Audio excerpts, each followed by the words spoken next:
চেন্নাইয়ের টানা দ্বিতীয় হার। প্রত্যাশা ছিল চিপকের মাঠে মুস্তাফিজরা হবেন অপ্রতিরোধ্য, কিন্তু ধোনি সেই প্রত্যাশার প্রতিদান দিতে পারলেন না মুস্তাফিজরা। মার্কাস স্টোইনিস গ্যালারিতে থাকা চেন্নাই সমর্থকদের বানিয়েছেন নীরব দর্শক।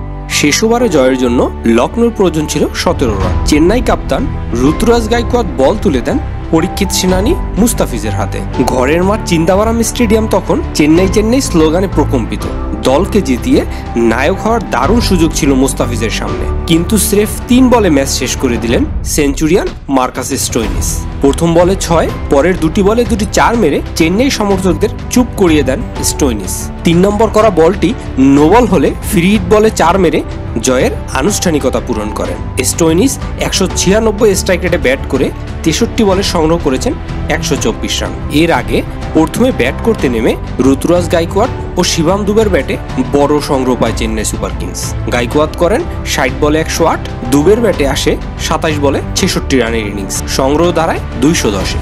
বল হাতে চেন্নাইয়ের শুরুটা ভালো হলেও শুরু থেকেই আগ্রাসী ব্যাটিং করেন মার্কাস স্টোইনিস। স্টোইনিসের রেকর্ড করা সেঞ্চুরির দিনে 3 বল হাতে রেখে 6 উইকেটে জয় তুলে নেয় লখনৌ সুপার জায়ান্ট। আইপিএল এর রান তাড়া করতে নেমে সর্বোচ্চ ব্যক্তিগত ইনিংসের রেকর্ড এখন স্টোইনিসের দখলে। ভাঙলেন 13 বছরের পুরনো রেকর্ড। 2011 সালে কিংস 11 পাঞ্জাবের হয়ে 63 বলে 120 রান করেছিলেন পল বালতাতে। ভিডিওটি ভালো লাগলে আমাদের সঙ্গে যুক্ত হতে ভুলবেন না। আহমেদ আমান, দ্য ক্রিক টাইমস।